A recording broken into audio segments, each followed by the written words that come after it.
사도신경으로 신앙 고백하심으로 4월 21일 주일 낮 예배를 하나님 앞에 드립니다. 나는 전능하신 아버지 하나님, 천지의 창조주를 믿습니다. 나는 그의 유일하신 아들, 우리 주 예수 그리스도를 믿습니다. 그는 성령으로 잉태되어 동정녀 마리아에게서 나시고 본디오 빌라도에게 고난을 받아 십자가에 못 박혀 죽으시고 장사된 지 사흘 만에 죽은 자 가운데서 다시 살아나셨으며 하늘에 오르시어 전능하신 아버지 하나님 우편에 앉아 계시다가 거기로부터 살아있는 자와 죽은 자를 심판하러 오십니다. 나는 성령을 믿으며 거룩한 공교회와 성도의 교제와 죄를 용서받는 것과 몸의 부활과 영생을 믿습니다. 아멘.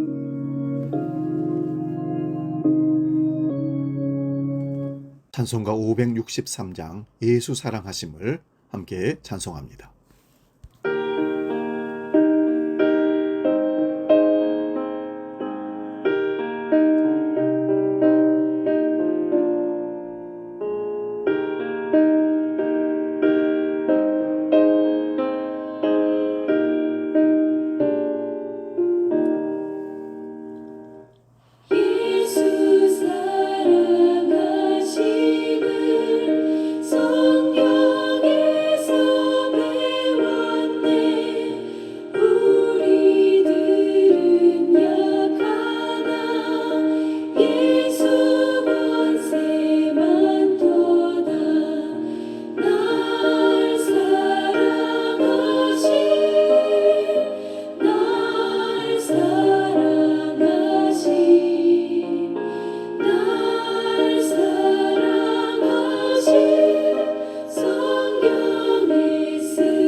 오늘 하나님께서 우리에게 주시는 하나님 말씀은 신약성경 요한복음 13장 31절에서 35절까지 말씀입니다.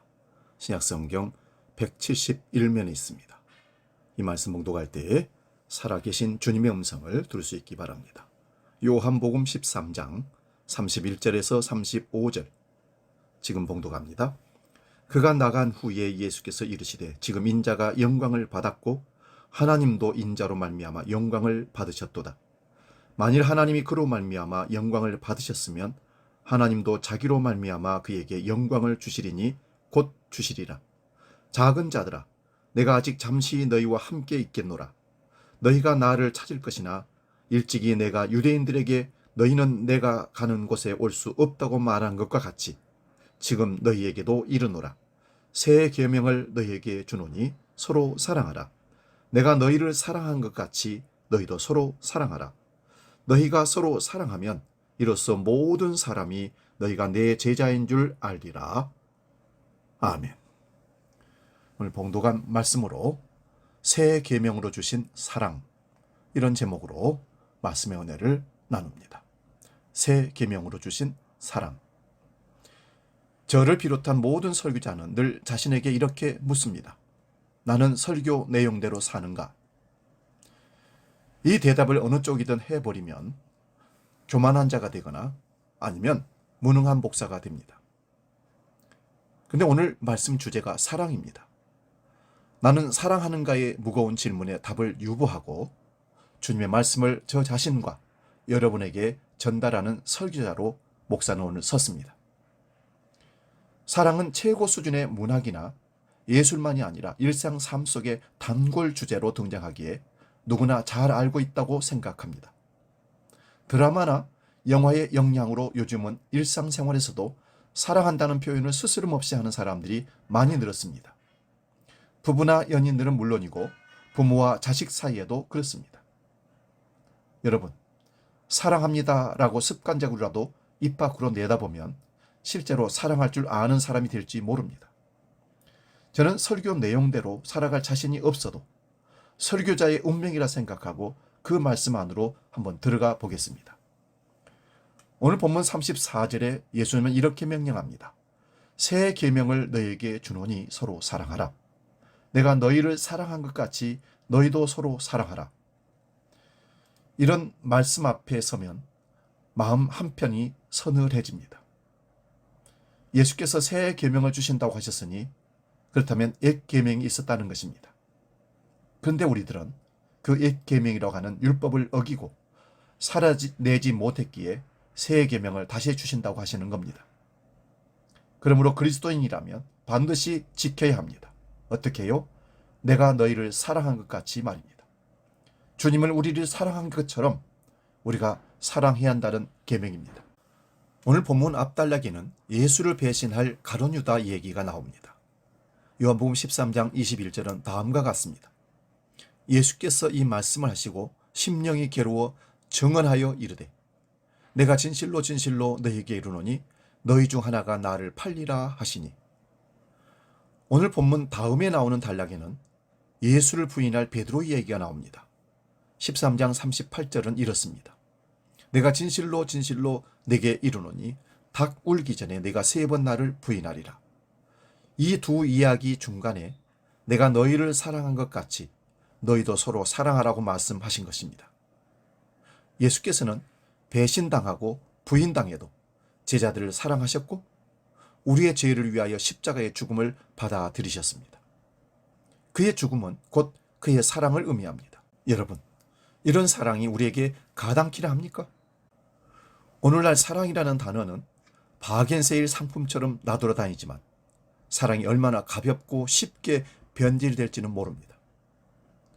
사랑의 스파크가 일어나듯이 사랑에 푹 빠지는 경험도 시간이 흐르면서 이런저런 이유와 사연으로 대부분 시들해집니다. 오히려 상처로 남는 경우가 흔합니다. 상처로 남는다면 그건 사랑했다고 말할 수가 없습니다. 보통 후회 없이 미련 없이 사랑했다는 말을 하지만 도대체 그런 사랑이 가능한지 저는 아직 동의하지 못합니다. 그렇게 살도록 노력해야 하겠으나 사람에게는 근본에서 사랑의 능력이 없다고 생각하기 때문입니다. 여러분은 어떻게 생각하십니까? 조금 구체적인 예를 들어봅니다. 가장 전형적인 사랑은 연인 관계입니다. 연인들은 자신들의 사랑이 영원할 것처럼 여깁니다.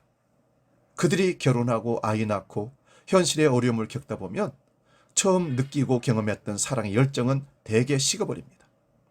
사랑의 실질 내용은 없이 형식적인 관계만 남습니다.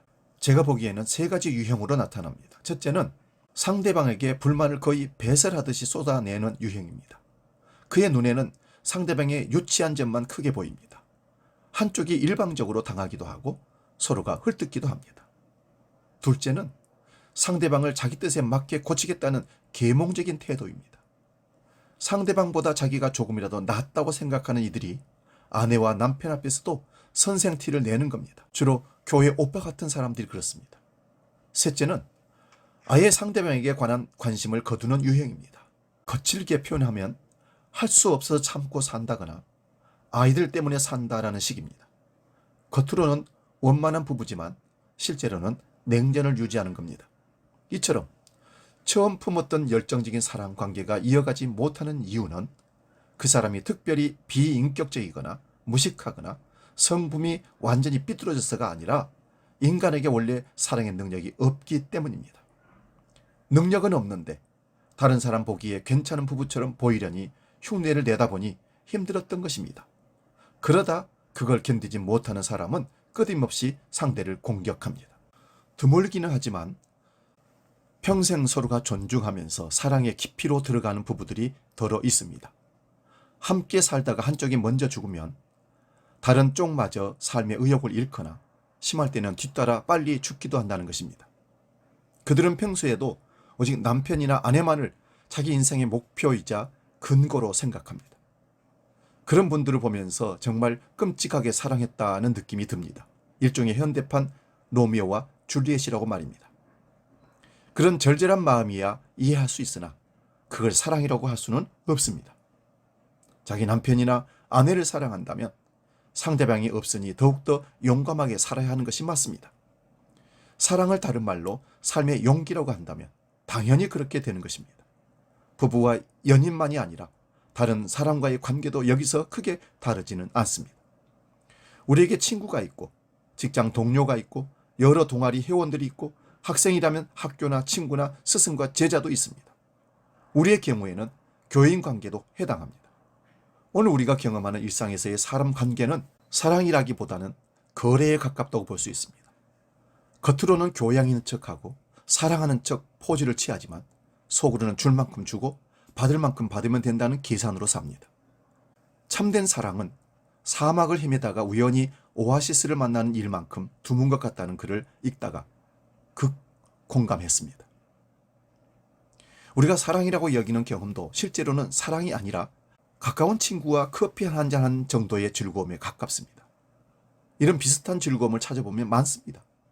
부모에게 유산을 물려받거나 자식에게 효도받는 즐거움, 그리고 주변 사람들에게 멋진 선물을 받는 소소한 즐거움도 사랑받는다는 느낌을 줍니다. 그걸 우리는 행복한 삶이라고 여기고 거기에 매달립니다. 이런 즐거움이 우리가 이 땅에서 얻을 수 있는 가장 행복한 일일까요? 정말 복된 삶이 무엇인지 몰라서 속고 있는 건 아닐까요? 남에게 자랑하고 싶을 정도로 멋진 선물을 받아도 우리가 여전히 목마르다는 사실을 우리는 다 압니다. 바울은 고린도전서 13장에서 사랑의 능력을 시적으로 묘사했습니다. 바울은 우리가 일반적으로 사랑이라고 여기는 행동과 사랑을 구분했던 것입니다. 고린도전서 13장 3절은 이렇습니다. 내가 내게 있는 모든 것으로 구제하고 또 내 몸을 불사르게 내어줄지라도 사랑이 없으면 내게 아무 유익이 없느니라. 구제와 자기 희생이 곧 사랑이 아니라고 하는 것입니다. 거꾸로 사랑 없이도 우리는 구제할 수 있고 자기를 희생할 수 있다는 말이 됩니다. 엄격하게 말하면 교회는 구제기관이 아닙니다. 바울이 말하는 사랑은 휴머니즘이 아니라는 말입니다. 인류애가 인간을 구원하는 것이 결코 아닙니다.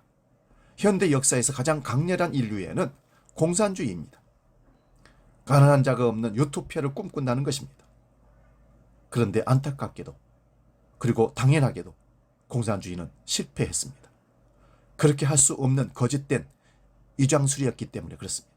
이데올로기만 선하면 인간이 선하게 행동할 줄 알았으나 전혀 그렇지 않았습니다.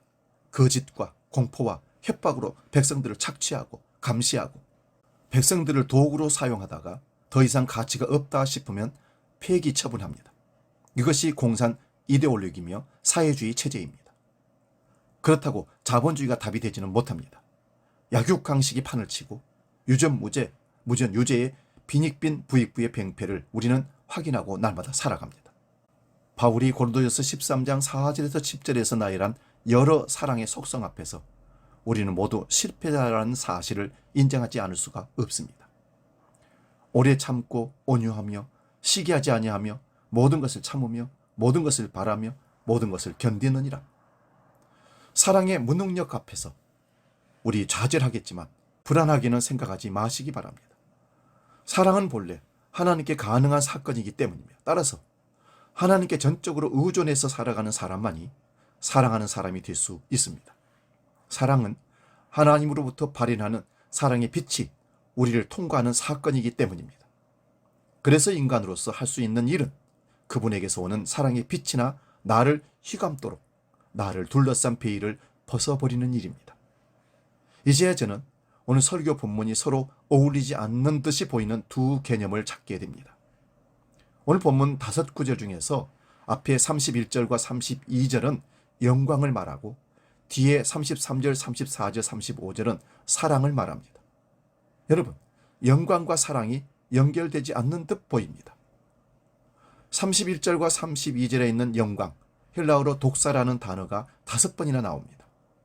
영광은 신적인 존엄을 의미합니다. 우리에게는 숨겨진 궁극적인 생명의 발현이 곧 신적인 존엄입니다. 오늘 본문은 예수님의 영광과 하나님의 영광이 서로 결속되었다고 말합니다. 예수의 영광이 곧 하나님의 영광이고 하나님의 영광이 곧 예수 그리스도의 영광입니다.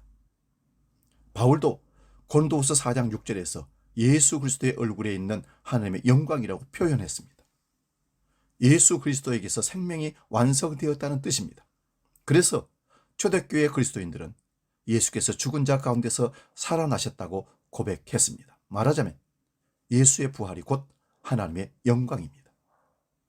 오늘 본문 말씀을 사랑을 실천하라는 명령으로 받아들이면 곤란합니다. 사랑하려고 노력해봤자 우리는 실패할 수밖에 없습니다. 이 사랑은 아가페 사랑입니다. 아주 구체적이고 특별한 영적 상황을 전제하는 사랑이라는 말씀입니다. 오늘 본문에서 그 상황은 부활의 빛에 대한 경험입니다. 그 부활의 빛에서만 사랑하라는 계명이 성립하는 것입니다. 부활의 빛이 없으면 사랑하라는 계명은 수고하고 무거운 짐이 되게 하는 또 하나의 율법이 되는 겁니다. 예수께서 그런 율법을 제자들에게 말씀하신 것이 결코 아닙니다.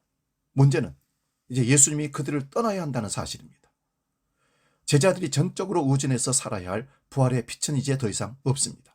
이제 그들은 부활을 경험한 자로 이 세상에서 예수 없이 마치 고아처럼 자기들끼리 살아내야 합니다. 오늘 본문에서 영광이라고 표현된 그 부활의 빛을, 즉 하나님의 나라를 예수님이 없는 상황에서도 드러내야 합니다. 그 빛을 드러내는 바른 길이 바로 사랑입니다. 사랑하라고 번역된 헬라어는 아가파테라는 단어입니다. 영어로 표현하면 you should love입니다. 여기 should라는 조동사가 등장합니다.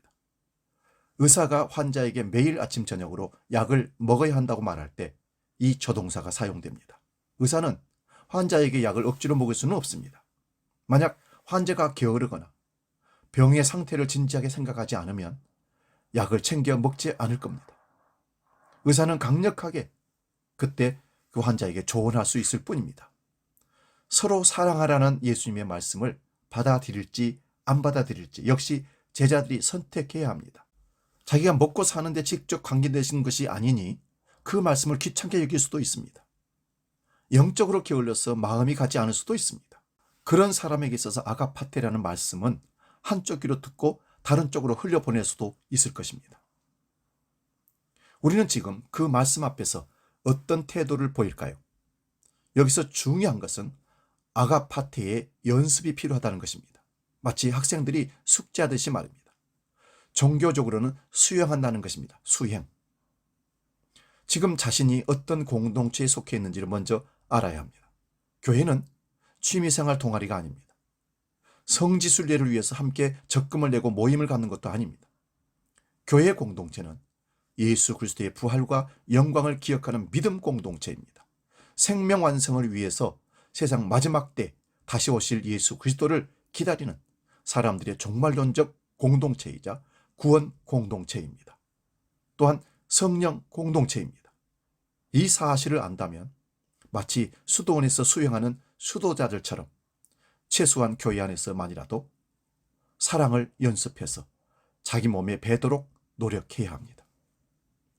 오늘 한국의 그리스도인들은 교회 안에서조차 사랑하라는 말씀을 진지하게 받아들이지 않습니다. 본문 35절에 이로써 모든 사람이 너희가 내 제자인 줄 알리라 하는 말씀을 기준으로 본다면 오늘 한국교회 그리스도인과 교회는 교회 안에서조차 사랑하지 않는다는 것이 분명합니다. 이런 모습이 세상의 교회를 예수 공동체로 여기지 않고 있는 이유이기도 합니다. 교회가 마치 회사처럼 운영되고 세상 사람들보다 더 수준 낮은 내부 싸움도 적지 않으니 어떻게 예수 제자들의 모임이라고 인정할 수 있겠습니까? 교회 안에서의 사랑이 구체적으로 무엇일까요? 모든 사람들을 품어주는 사랑과 옳고 그름을 세워나가는 정의가 교회 안에서 어떻게 작동하는지도 선을 긋는 방식으로 말하기가 어렵습니다. 저와 여러분은 지금 교회 안에서 아가파테에 충실한 사람으로 행동하는지 못하는지는 자신이 가장 잘 알 것입니다.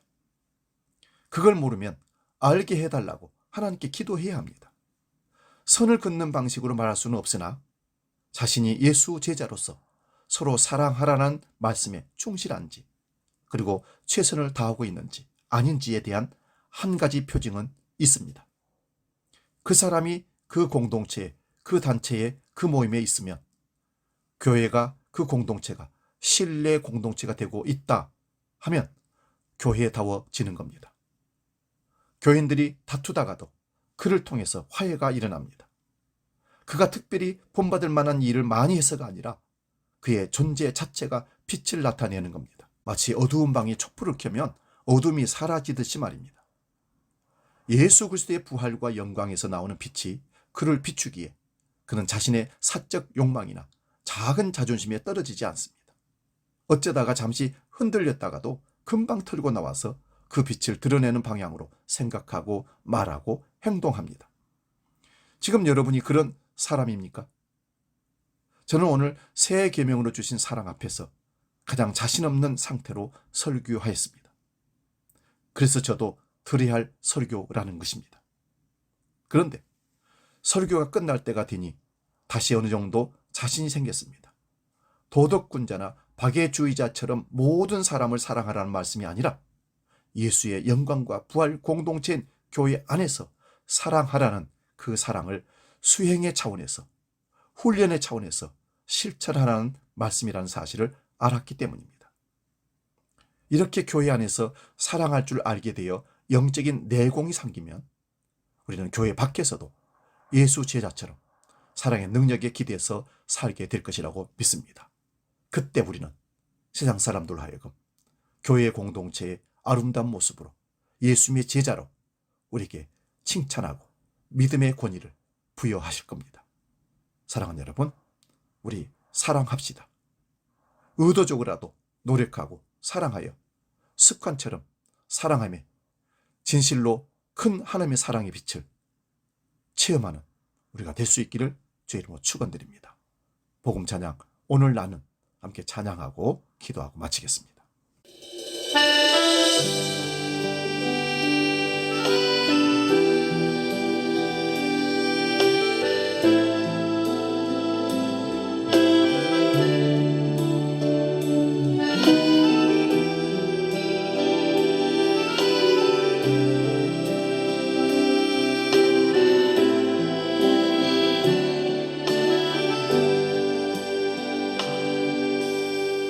내가 먼저 손 내밀지 못하고 내가 먼저 용서하지 못하고 내가 먼저 웃음 주지 못하고 이렇게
기도하겠습니다. 사랑이신 아버지 하나님, 그 한없는 사랑을 무조건적으로 우리에게 예수 그리스도의 십자가로 베풀어 주셔서 예수 부활 생명을 가지고 이 땅을 살게 하시니 감사드립니다. 그러하오나 받은 그 사랑을 이제 우리의 삶의 영역에서 펼쳐 실행함으로 사람들로 하여금 예수 그리스도의 제자임을 증명받고 싶으나 한없이 부족한 우리입니다. 오히려 세상의 지탄의 대상이 되고 심히 부끄럽고 안타까운 모습들을 보이는 것이 사실입니다. 주여, 성령의 충만함으로 사랑하게 하여 주옵소서. 교회 안에서 사랑함으로 교회 밖으로 사랑을 드러내는 믿음의 삶을 살도록 우리를 이끌어 주시옵소서. 주님께서 친히 우리와 동행하시고 이끌어 주시옵기를 간절히 사모하면서 예수님의 이름으로 기도하옵나이다. 아멘. 축복성 하나님의 약속 찬양하고 축도하고 마칩니다.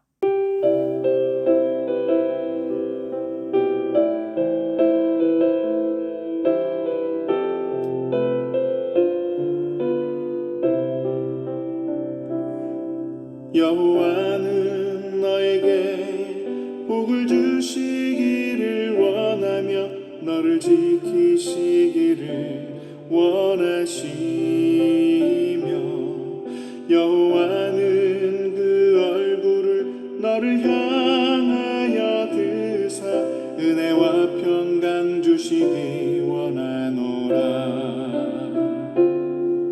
여호와는 너에게 복을 주시기를 원하며 너를 지키시기를 원하시며 여호와는 그 얼굴을 너를 향하여 드사 은혜와 평강 주시기 원하노라. 너를 보배롭고 존귀하게 여기시는 하나님이 내 삶 속에서 이 약속을 신실하게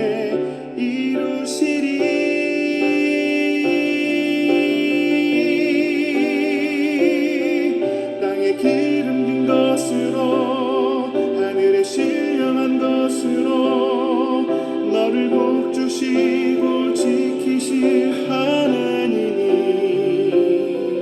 너의 영혼 잘 되도록 은혜 베푸시며 평강으로 인도하시리. 기도합니다. 이제는 사랑이시며 생명이시며 진리이신 우리 주 예수 그리스도의 은혜와 아버지 하나님의 크고 놀라우신 사랑과 성령님의 감동, 역사 충만케 하심이 이 땅을 살면서 하나님이 주신 소명, 예수님이 주신 계명, 사랑하라 하신 계명을 성령 안에서 지키며 실천하며 주님의 뒤를 따르기로 결단하며 나아가는 모든 주의 백성들 머리 위에 이제로 영원히 함께 하시기를 간절히 축원하옵나이다. 아멘.